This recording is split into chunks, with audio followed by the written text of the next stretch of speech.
Dans les temps anciens, lorsque l'humanité s'égarait sur le chemin de l'adoration des idoles et de la corruption, Allah envoya le prophète Noé, pour guider son peuple vers la lumière de la vérité. Homme pieux et patient, tenta de ramener son peuple à la droiture en leur prêchant la parole de Dieu. Il les avertit des conséquences de leur mécréance et leur promit la bénédiction divine s'ils revenaient à Allah avec sincérité. Malgré ses efforts inlassables, la majorité de son peuple tourna le dos à ses appels et se moqua de lui, choisissant plutôt de poursuivre leurs pratiques idolâtres.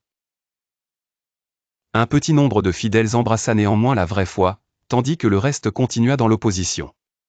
Face à cette obstination, Allah révéla à nous de construire une arche, une grande embarcation qui préserverait les croyants et un couple de chaque animal sur terre. Alors que nous se mit à construire l'arche sur la terre sèche, son peuple le railla encore plus, ne voyant pas la menace qui s'approchait. Lorsque l'ordonnance divine fut exécutée, un déluge massif recouvrit la terre, anéantissant ceux qui avaient rejeté la parole d'Allah. Nous et ceux qui avaient cru avec lui furent sauvés, dérivant sur les eaux tumultueuses dans l'arche salvatrice. Après de longues journées, les eaux se retirèrent, laissant l'arche s'immobiliser sur le mont Al-Judi. Le prophète nous vécut longtemps et dispensa sa sagesse à ses descendants, veillant à ce qu'ils n'oublient jamais les enseignements divins.